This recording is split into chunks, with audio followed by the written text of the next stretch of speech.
जैसे कि आप देख पा रहे हैं और वही चीज बोले। क्या नाम बताए अपना?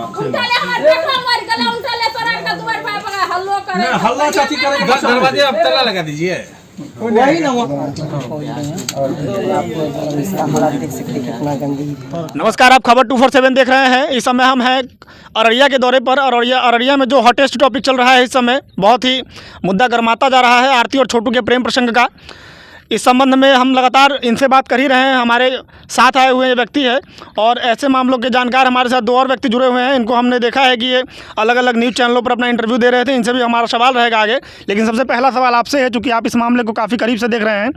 ये जो सोनू जैसा कर रहा था, हाथ वाथ जोड़ करके कि सर मेरा अब इंटरव्यू नहीं लीजिए, और बेहोश होकर के रो करके ऐसा स्थिति उसका हो गया था। और आरती का भी जो लेटेस्ट वीडियो आया उसमें वो बेहोश होकर के और बोले कि अब हम इंटरव्यू नहीं देंगे। सबसे पहले नमस्कार, आपके चैनल को मैं धन्यवाद देता हूं कि लगातार छोटू आरती पे अपनी नज़र बनाए हुए है। लेकिन यहाँ जो आपका सवाल है कि सोनू की तरह आरती भी अब परेशान हो गई है मीडिया कर्मियों से, तो संस्कृत में एक कहावत है, अति सर्वत्र वर्जयेत। तो कोई भी चीज़ ज़्यादा हो जाने के बाद ख़राब लगने ही लगता है। आप दूध भी 4 लीटर पियोगे तो वो खराबी करेगा, ख़राब लगने लगेगा। वही हाल आरती का है। अब मीडिया वाला उनको इतना कुरेदने लगे हैं। हमें तो कई चैनल पर जब इंटरव्यू देखते हैं तो उनकी कहाँ से पड़ोसी, चाची, नानी, मामी, इतने रिश्तेदार हो गए हैं कि हमको तो लगता है कि पूरा गांव बस जाएगा जितना रिश्तेदार आरती का है।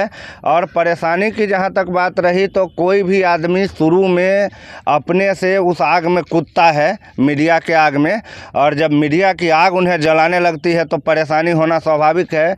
जो आरती छोटू के मौत के अगले दिन मीडिया को बुला करके कॉलर में माइक लगा करके अपना इंटरव्यू देती थी कि मेरे बाप भाई ने मिलकर छोटू को मार डाला, वही आरती आज कल के एक इंटरव्यू में देखा कि मीडिया वाला जब उससे पूछता है कि आखिर जब छोटू को आपके परिवार के लोग मार रहे थे तो आपने बचाने के लिए क्या किया, तो 1 सेकंड भी नहीं लगा, वो बेहोश हो गई। और ऐसा बेहोशीपन वो था कि अगले ही पल होश में आ गई। समझ में नहीं आता है। ये पूरा क्लाइमेक्स जो है महेश भट्ट के हॉरर फिल्म की तरह है, जिसमें बिपाशा बासु किधर से आती है करण ग्रोवर के ऊपर और कहाँ गायब हो जाती है, कुछ पता नहीं चलता है। ये एक हॉरर फिल्म है जो लगातार चल रहा है। आप लोग भी आनंद लीजिए और तमाम भारत के साथ विदेश के पब्लिक को भी आनंद लेने दीजिए। मैं भी एक दर्शक हूँ और आंखों देखा हाल आपको बराबर सुनाता रहूँगा।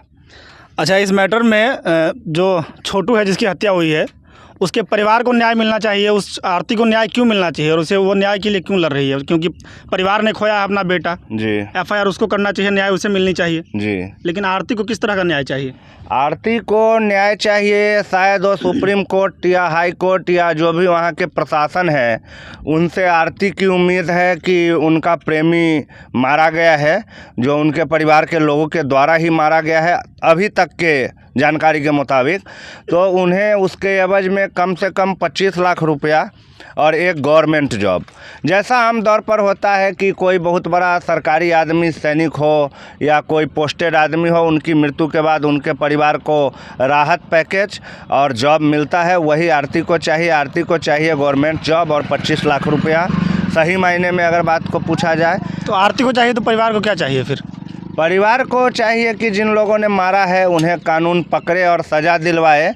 लेकिन लास्ट में वो लोग भी 5-7 लाख में मैनेज हो जाते हैं। मैंने बहुत सारे ऐसे मर्डर देखे हैं जिनमें मृतक के परिवार को समझाया जाता है कि आदमी तो अब चला ही गया है, उसके पीछे ज़्यादा परेशान होकर कोई फ़ायदा नहीं है, तुम कुछ ले लो रकम और अपना ऐश मौज करो, बात को ख़त्म करो। और ऐसा ही होता है जी। प्यार सदियों से चला आ रहा है, राधा कृष्ण का भी हुआ और लैला मजनू हीर रांझा जो भी था सबका हुआ, लेकिन प्यार पूरा किसी का नहीं हुआ, सबका अधूरा ही रहा है। प्यार मोहब्बत कितना जायज़ है अपने माता पिता को ठग करके? प्यार देखिए, प्यार एक तरीके से होता है जी, उसमें ये नहीं है कुछ कर गुजरने का जी। प्यार तरीका से भी किया जाता है। प्यार सबके साथ होता है जी। ऐसा नहीं है जो प्यार खाली लड़का लड़की ही करता है। प्यार अपने घर परिवार में भी होता है, सबों के साथ होता है। ये तरीके की बात नहीं है कि प्यार में हम मर गुजर जाए। माँ बाप में हमको पाला है और 2 दिन के प्यार के चक्कर में सबको ठुकरा के अब हम चल दिए प्यार के पीछे। प्यार जो कि दुनिया में है नहीं जी, दुनिया में है भी नहीं, और उस प्यार के पीछे आप जो है परेशान हैं। अपने माँ बाप को छोड़ रहे हैं, भाई को सज़ा दिलवाने के चक्कर में सब नौटंकी है, कुछ है नहीं, ऐसा कुछ है नहीं। सीमा पर जब कोई जवान शहीद हो जाता है तो उसके लिए इतनी मीडिया पॉपुलैरिटी होती नहीं है। ये लड़का छोटू 2 बजे रात में किस दुश्मन से लोहा लेने के लिए गया था जो इसको शहीद घोषित करवाने में सब लोग लगे हुए हैं? ये पलंग तोड़ने गया था जी।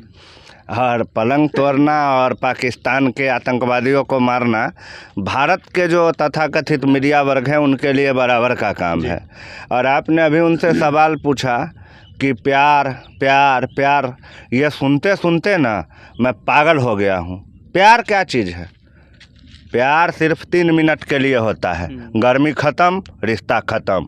प्यार था तो दिन में काहे नहीं गया छोटू? 2 बजे रात में प्यार करने का कौन सा सही और उचित समय है? कौन सा ज्योतिष ने उसको समय देख करके बताया था कि आज 2 बजे प्यार करेगा, रात में तभी प्यार होगा, नहीं तो प्यार अधूरा रह जाएगा? ये सब नौटंकी है, फुल्ली नौटंकी। और मीडिया को तो मैं आपको अपने कल के इंटरव्यू में भी बताया था कि मीडिया यहाँ पर पूरी अपनी उस मामले को हाइप देने में लगी हुई है, जिसका कारण सीधा सा है कि उनको बहुत अच्छा व्यूज आ रहा है। और आरती के बारे में जानने के लिए लगभग मैं सोचता हूँ अभी कि तमाम भारतीय बेचैन है कि आरती के साथ इस घंटे क्या हुआ, उस घंटे क्या हुआ, आज आरती क्या बोली, कल क्या बोली। तो इस हिसाब से अभी कुछ दिन ये चलेगा मामला, लेकिन धीरे धीरे आरती को आप उसी तरह भूल जाएंगे जिस तरह आज सोनू और अयांश को भूल चुके हैं। आप काफ़ी लोकप्रिय हो रहे हैं तो अन्य चैनल भी आपको ढूंढ रहे हैं अपने चैनल में बाइट के लिए, तो आपके पास समय का अभाव है। अंतिम प्रश्न रहेगा आपसे। छोटू के पिताजी कह रहे हैं कि जब हम उसके घर पर गए थे हत्या के बाद तो वो लड़का पानी मांग रहा था, यानी जिंदा था। और छोटू के दोस्त कह रहे हैं जब हम लोग पहुंचे तो लड़का मर चुका था। जो छोटू के पापा हैं, मुझे जानकारी है कि उनका घर वहाँ से लगभग 10-12 किलोमीटर की दूरी पे है।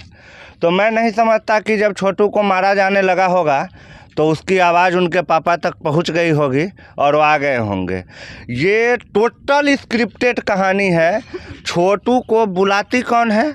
आरती के मुताबिक उसकी भाभी जी। परसों आरती बुला रही थी, 3 दिन पहले आरती का वो ये फ़ोन में अलार्म लगा हुआ था। परसों आरती बुलाई, कल आरती की भाभी बुलाने लगी। और अगर आरती की भाभी बुलाई ही तो ये कहा जाता है कि छोटू को फ़ोन करके बुलाया गया कि आओ तुम्हारा शादी का बात करना है। मेरे समझ में ये बात अभी तक नहीं आया कि साला ये कौन सा बैठक है जिसमें 2 बजे रात में शादी तय होगा। छोटू अगर इतना बड़ा पागल था तो उसका मर जाना बेहतर है, क्योंकि 2 बजे रात में शादी की बात होती नहीं है। दूसरा सवाल कि उसके पापा कहते हैं कि जब मैं आया तब जिंदा ही था, और जब उसके दोस्त लोग गए तो वो कहते हैं कि नहीं मर चुका था। तो अब ये सही आकलन प्रशासन की टीम आपको बताएगी, जो पोस्टमार्टम की रिपोर्ट में क्लियर होगा कि कितना बजे वो मरा था। और छोटू के पापा और उनके दोस्त से आप पूछिएगा आप कितना बजे गए थे, अपने आप क्लियर हो जाएगा कि मरने के बाद पहुंचे थे या जिंदा में ही पहुंचे थे। और अगर जिंदा में ही पहुंचे थे तो कुछ कर क्यों नहीं पाए, हल्ला करके पूरे गांव को क्यों नहीं जगाया? यह सब टोटली ड्रामा है। इस ड्रामा का आनंद लीजिए, बस बने रहिए। आपकी उम्र है 18 से 20 या फिर 24 के बीच की, इसी उम्र में तकरीबन प्यार होता है। बिल्कुल। तो आप प्यार मोहब्बत को कितना जायज़ समझते हैं, क्योंकि आप इस दौर से गुजर रहे होंगे यदि प्यार किए होंगे तो? वैसे प्यार वार कुछ होता नहीं है जी। एक अट्रैक्शन होता है जो लड़का के लड़की के साथ और लड़की को लड़का के साथ होता है। प्यार वार इस दुनिया में हमको नहीं लगता है किसी को होता है। ये एक अट्रैक्शन है जिसको लोग प्यार कहते हैं, वैसे प्यार कुछ होता नहीं है। जी जी। वीडियो को समाप्त करेंगे। यदि आप फेसबुक पर देख रहे हैं तो हमारे पेज को फॉलो कर लीजिए और लाइक भी कर लीजिए और चैनल को सब्सक्राइब कर लीजिएगा। यदि आप यूट्यूब पर हमारे इस वीडियो को देख रहे हो, आप तीनों सलाहकारों का बहुत बहुत धन्यवाद हमें समय देने के लिए। धन्यवाद।